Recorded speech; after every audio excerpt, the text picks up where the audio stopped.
नमस्कार। मैं प्रबल प्रताप शाही आपका साथी। आशा करूंगा आप सब लोग स्वस्थ होंगे और अच्छे हों। विगत कुछ दिनों से पूरे देश में चर्चाओं का बाजार गर्म है। भारत ही नहीं, विदेशों में भी भारत की कुछ लोगों के विषय में ज़्यादा ही चर्चा है। खासकर भारतीय जनता पार्टी के कुछ पूर्व के मीडिया पर्सनालिटीज़ के जो प्रवक्ता रहे, नुपुर शर्मा, खासकर नुपुर शर्मा और नवीन जिंदल, जिनको कुछ दिन पहले भारतीय जनता पार्टी ने बाहर निकाल दिया।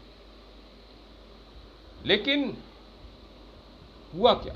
हुआ यह कि एक डिबेट शो में नुपुर शर्मा ने पैगंबर मोहम्मद साहब के खिलाफ आपत्तिजनक टिप्पणी की और उसी आपत्तिजनक टिप्पणी को नवीन जिंदल ने अपने ट्विटर हैंडल पर ट्वीट कर दिया। इससे बहुत बड़ा एक जो नफरत का माहौल भारत के अंदर लगातार भारतीय जनता पार्टी फैलाने की कोशिश करती है, उसके एक उदाहरण के तौर पर हम इसको देख सकते हैं।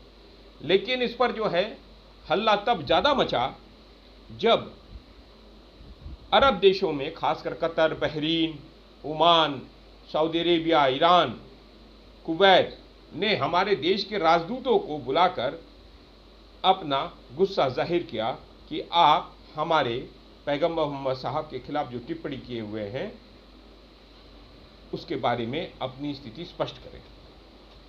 पूरे विश्व भर में, खासकर अरब देशों में हमारी स्थिति पहली बार इतनी एम्बैरेसिंग हुई है, इतनी शर्मनाक हुई।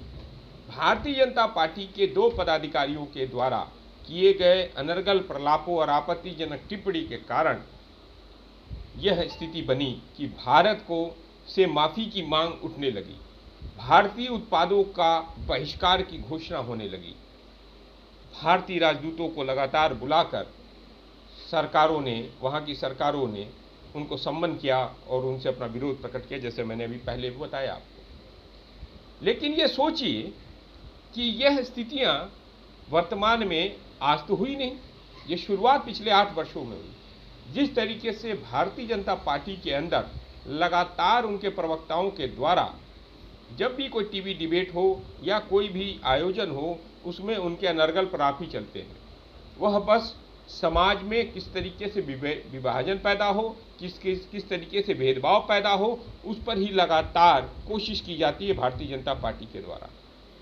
मैं चुनाव आयोग से मांग करता हूं इस यूट्यूब के माध्यम से कि चुनाव आयोग जब भी चुनाव होता है उसकी मॉनिटरिंग चुनाव आयोग करता है और उसके लिए वो पार्टियों को, खासकर पार्टियों को रजिस्टर्ड कराता है। जब रजिस्टर्ड होती है पार्टियां तो उसको एक क्लॉज साइन करना होता है कि वह कभी भी भेदभाव या धार्मिक उन्माद की बातें उसके प्रवक्ता या उस पार्टी के मैनिफेस्टो में नहीं रहेगा।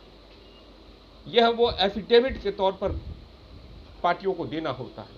तो मैं चुनाव आयोग से मांग करूंगा कि वो भारतीय जनता पार्टी को शो कॉज नोटिस दे और उनको आगामी होने वाली 2 चुनावों के लिए रोके।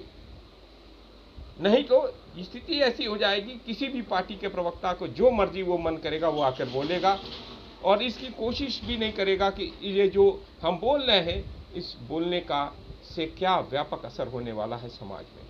समाज में विघटन होगा, कि समाज में भेदभाव होगा, कि समाज में हिंसा फैलेगी, इससे उनको कोई मतलब नहीं होता।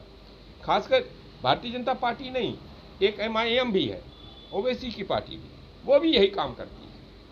वो भी इसी तरह के उसके प्रवक्ता आके अनर्गल प्रलाप करते हैं। तो मैं आग्रह करूंगा फिर से चुनाव आयोग से कि चुनाव आयोग इस पर एक मौजूदा समय में एक मजबूत कदम उठाए, अन्यथा बहुत देर हो जाएगी। इससे ऐसे वक्तव्यों से हमारे देश की छवि भी खराब होती है, साख भी खराब होती है। जो संविधान है, संविधान भी कहीं ना कहीं कमज़ोर होता है, हमारी देश का लोकतंत्र भी कमज़ोर होता है। और मैं आप सब से फिर से यही आग्रह करूंगा कि अगर आपको मेरा ये YouTube पसंद आए तो इसको लाइक करिएगा, सब्सक्राइब करिएगा और शेयर करिएगा। धन्यवाद। जय हिंद।